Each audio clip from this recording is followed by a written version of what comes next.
The Idries Shah Foundation podcast. Practical psychology for today. Featuring the works of Idries Shah, narrated by David Ault.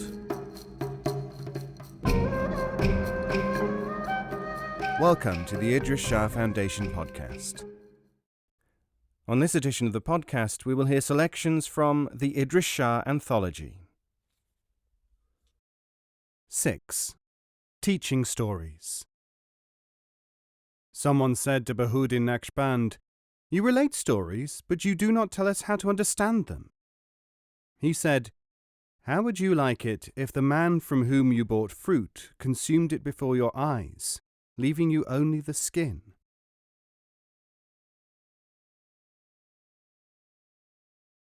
Teaching stories are told in public and form part of the outer activity of dervishes.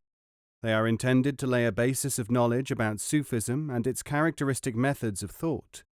They are seldom employed for didactic purposes.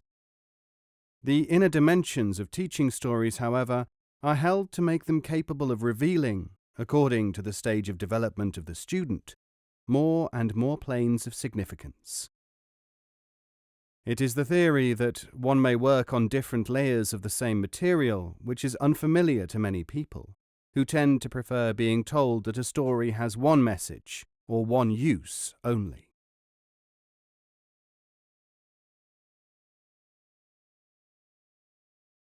The Magic Horse.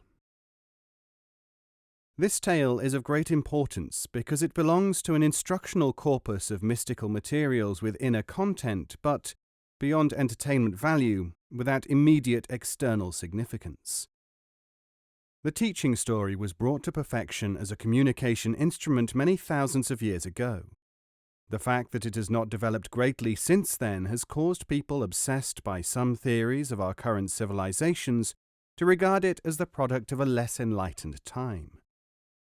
They feel that it must surely be little more than a literary curiosity, something fit for children, the projection, perhaps, of infantile desires, a means of enacting a wish fulfillment.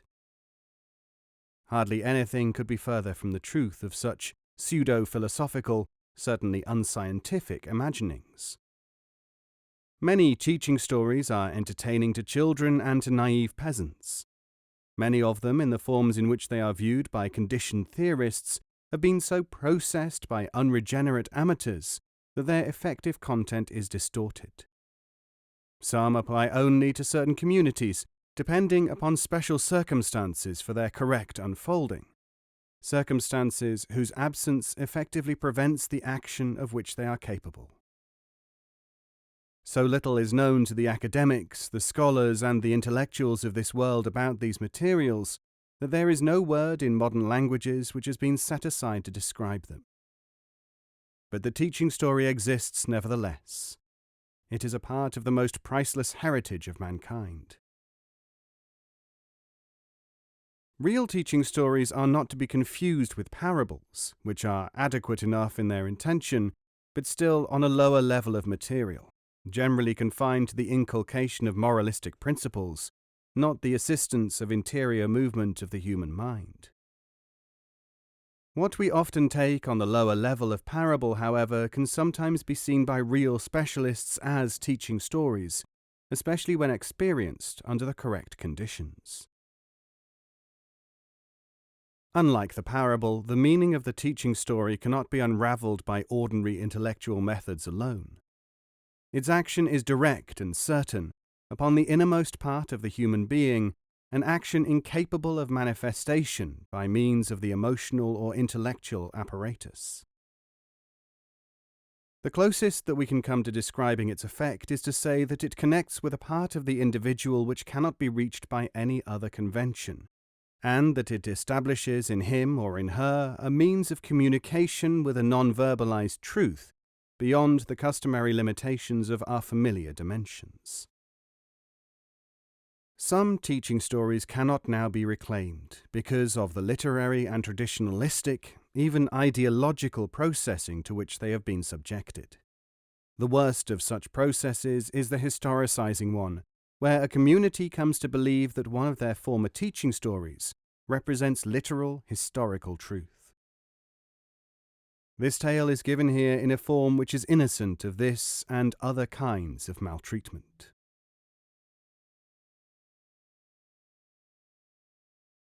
Once upon a time, not so very long ago, there was a realm in which the people were exceedingly prosperous. All kinds of discoveries had been made by them in the growing of plants, in harvesting and preserving fruits, and in making objects for sale to other countries, and in many other practical arts.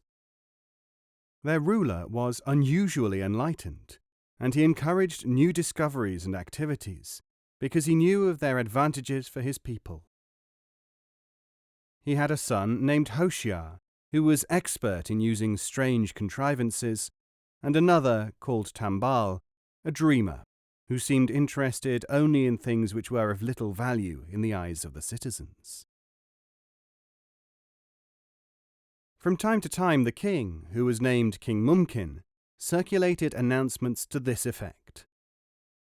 Let all those who have notable devices and useful artifacts present them to the palace for examination, so that they may be appropriately rewarded. Now there were two men of that country, an ironsmith and a woodworker, who were great rivals in most things, and each delighted in making strange contraptions. When they heard this announcement one day, they agreed to compete for an award, so that their relative merits could be decided once and for all by their sovereign and publicly recognized.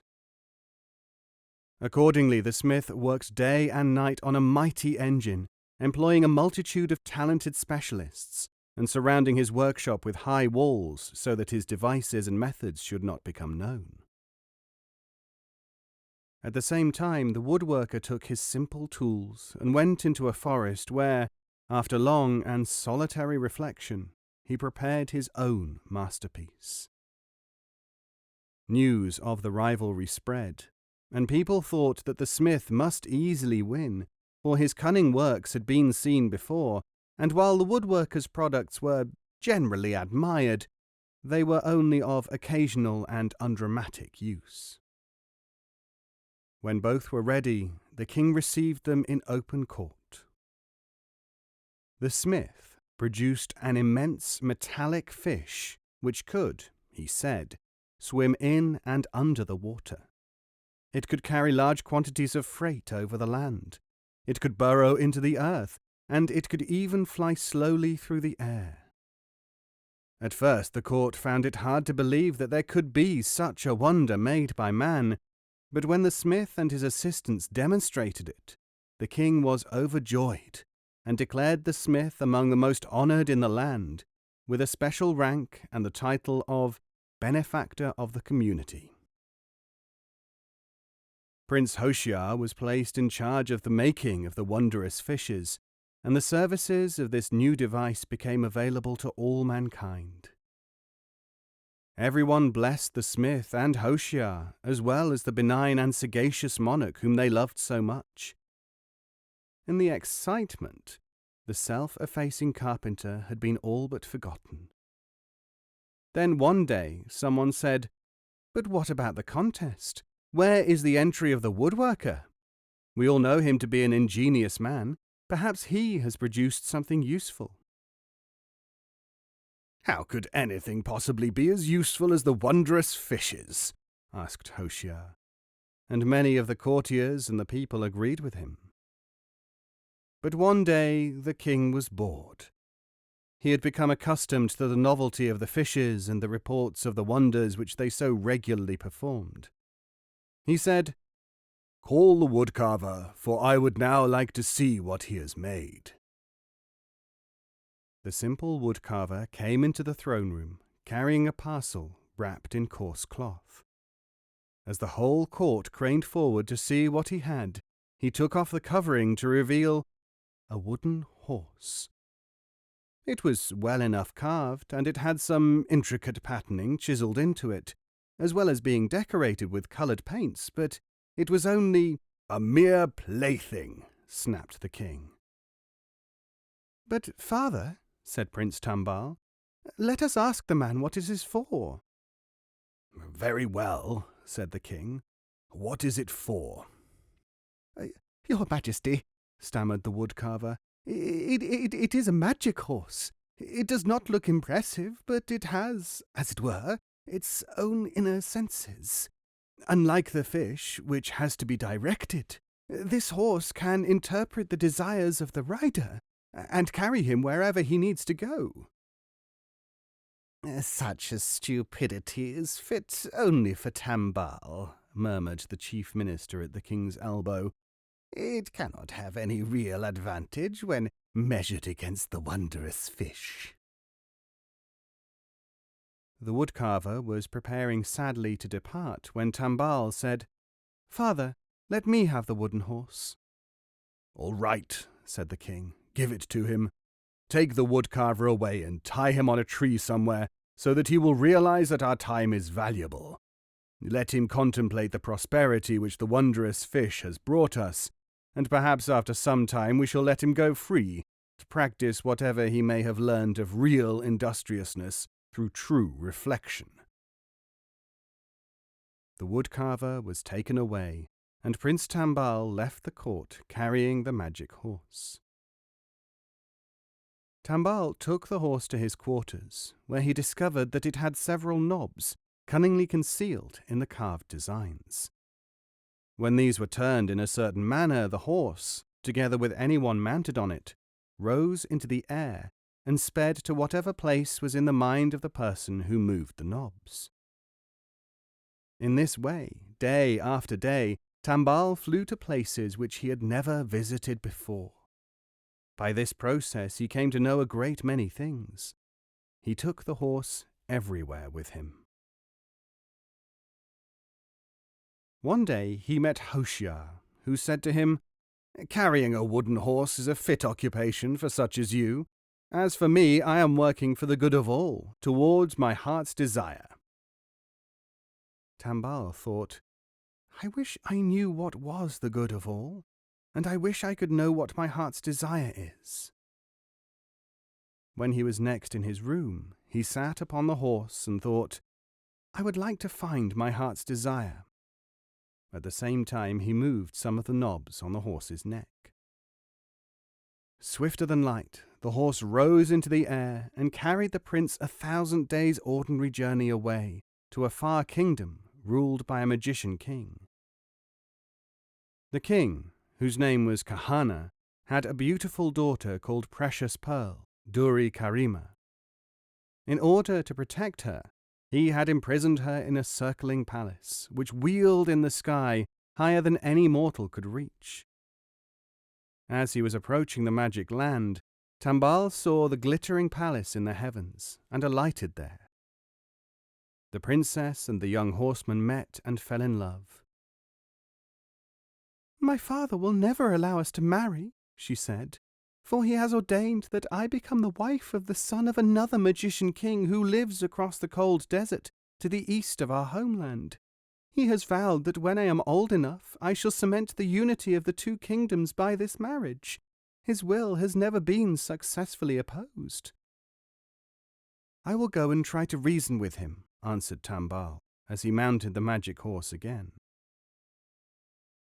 But when he descended into the magic land, there were so many new and exciting things to see that he did not hurry to the palace. When at length he approached it, the drum at the gate, indicating the absence of the king, was already beating. "He has gone to visit his daughter in the whirling palace," said a passer-by when Tambal asked him when the king might be back, "and he usually spends several hours at a time with her." Tambal went to a quiet place where he willed the horse to carry him to the king's own apartment. "I will approach him at his own home," he thought to himself, "for if I go to the whirling palace without his permission, he may be angry." He hid behind some curtains in the palace when he got there and lay down to sleep. Meanwhile, unable to keep her secret, the Princess Precious Pearl had confessed to her father that she had been visited by a man on a flying horse, and that he wanted to marry her. Kahana was furious. He placed sentries around the whirling palace, and returned to his own apartment to think things over. As soon as he entered his bedchamber, one of the tongueless magic servants guarding it pointed to the wooden horse lying in a corner. "Aha!" exclaimed the magician king. "Now I have him. Let us look at this horse and see what manner of thing it may be." As he and his servants were examining the horse, the prince managed to slip away and conceal himself in another part of the palace. After twisting the knobs, tapping the horse, and generally trying to understand how it worked, the king was baffled. "Take that thing away. It has no virtue now, even if it ever had any," he said. "It is just a trifle, fit for children." The horse was put into a store cupboard. Now King Kahana thought that he should make arrangements for his daughter's wedding without delay, in case the fugitive might have other powers or devices with which to try to win her. So he called her to his own palace and sent a message to the other magician king, asking that the prince who was to marry her be sent to claim his bride. Meanwhile, Prince Tambal, escaping from the palace by night when some guards were asleep, decided that he must try to return to his own country. His quest for his heart's desire now seemed almost hopeless. "If it takes me the rest of my life," he said to himself, "I shall come back here, bringing troops to take this kingdom by force. I can only do that by convincing my father that I must have his help to attain my heart's desire." So saying, he set off. Never was a man worse equipped for such a journey. An alien, travelling on foot, without any kind of provisions, facing pitiless heat and freezing nights interspersed with sandstorms, he soon became hopelessly lost in the desert.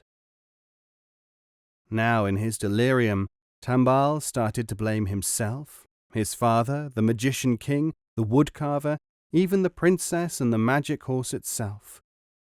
Sometimes he thought he saw water ahead of him, sometimes fair cities.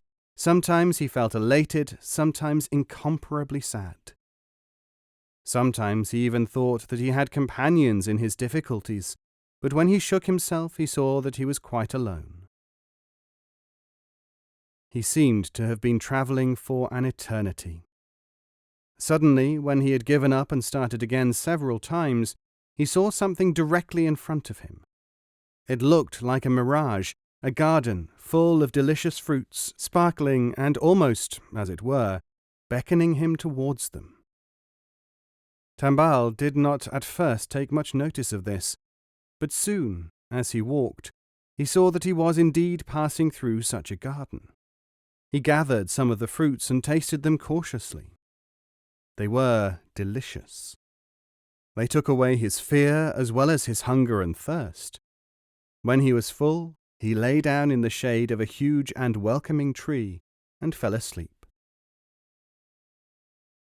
When he woke up, he felt well enough, but something seemed to be wrong. Running to a nearby pool, he looked at his reflection in the water. Staring up at him was a horrible apparition.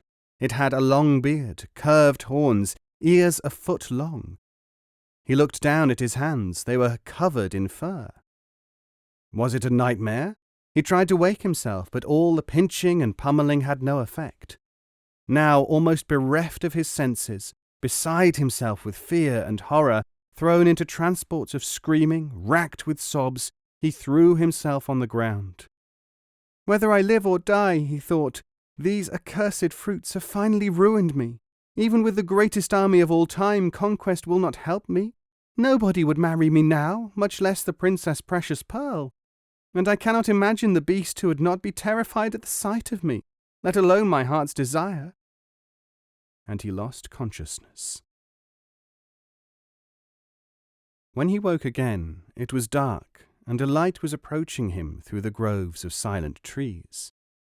Fear and hope struggled in him. As it came closer, he saw that the light was from a lamp enclosed in a brilliant star-like shape, and it was carried by a bearded man, who walked in the pool of brightness which it cast around. The man saw him. "My son," he said, "You have been afflicted by the influences of this place. If I had not come past, you would have remained just another beast of this enchanted grove, for there are many more like you. But I can help you." Tambal wondered whether this man was a fiend in disguise, perhaps the very owner of the evil trees. But as his sense came back, he realized that he had nothing to lose. "Help me, father," he said to the sage. "If you really want your heart's desire," said the other man, "you have only to fix this desire firmly in your mind, not thinking of the fruit. Then you have to take up some of the dried fruits, not the fresh, delicious ones, lying at the foot of all of these trees, and eat them. Then follow your destiny." So saying, he walked away. While the sage's light disappeared into the darkness, Tambal saw that the moon was rising, and in its rays he could see that there were indeed piles of dried fruits under every tree. He gathered some and ate them as quickly as he could. Slowly, as he watched, the fur disappeared from his hands and arms. The horns first shrank, then vanished. The beard fell away. He was himself again. By now it was first light, and in the dawn he heard the tinkling of camel bells. A procession was coming through the enchanted forest. It was undoubtedly the cavalcade of some important personage on a long journey. As Tambal stood there, two outriders detached themselves from the glittering escort and galloped up to him. "In the name of the prince, our lord, we demand some of your fruit.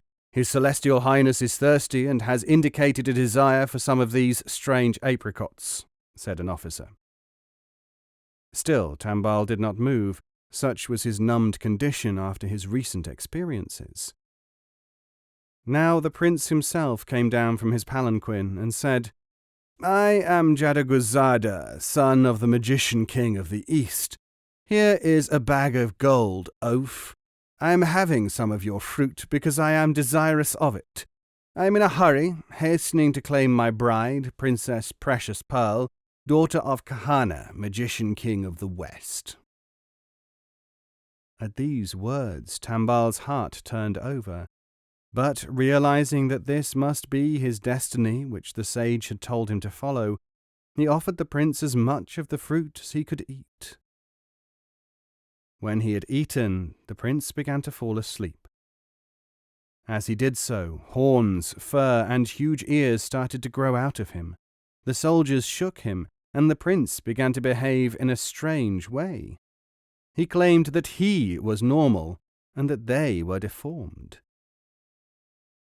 The councillors who accompanied the party restrained the prince and held a hurried debate. Tambal claimed that all would have been well if the prince had not fallen asleep.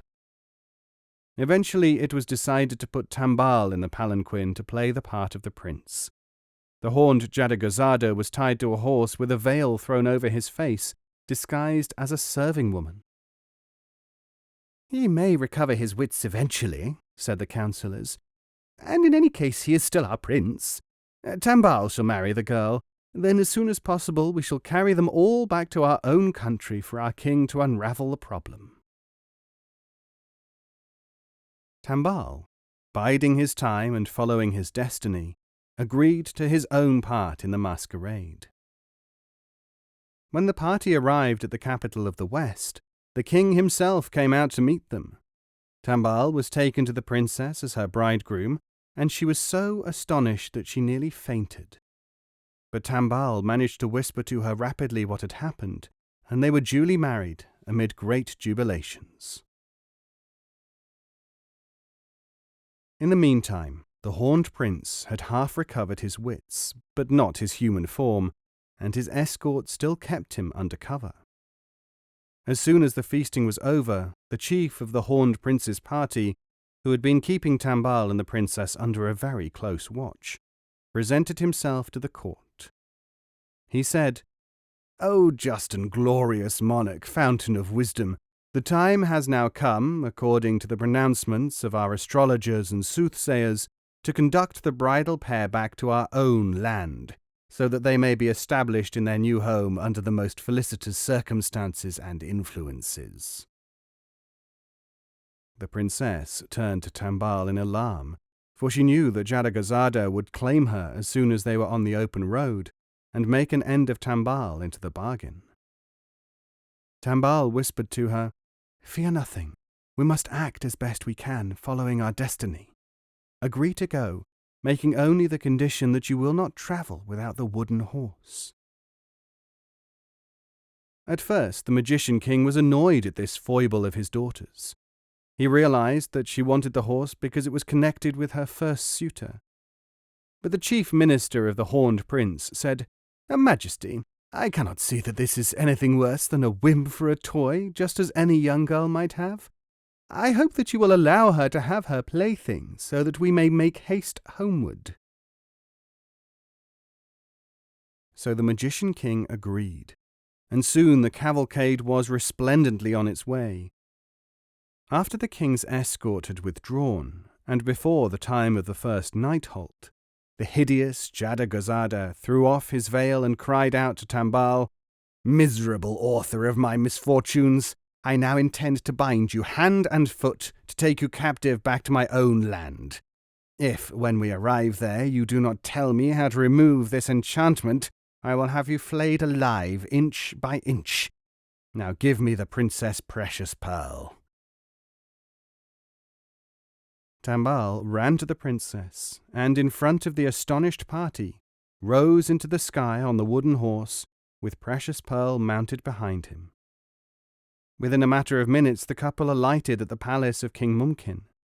They related everything that had happened to them, and the king was almost overcome with delight at their safe return. He at once gave orders for the hapless woodcarver to be released, recompensed, and applauded by the entire populace. When the king was gathered to his fathers, Princess Precious Pearl and Prince Tambal succeeded him. Prince Hoshiar was quite pleased, too, because he was still entranced by the wondrous fish. "I am glad for your own sakes, if you are happy," he used to say to them, "but for my own part, nothing is more rewarding than concerning myself with a wondrous fish." And this history is the origin of a strange saying current among the people of that land, yet whose beginnings have now been forgotten. The saying is, "Those who want fish can achieve much through fish, and those who do not know their heart's desire may first have to hear the story of the wooden horse."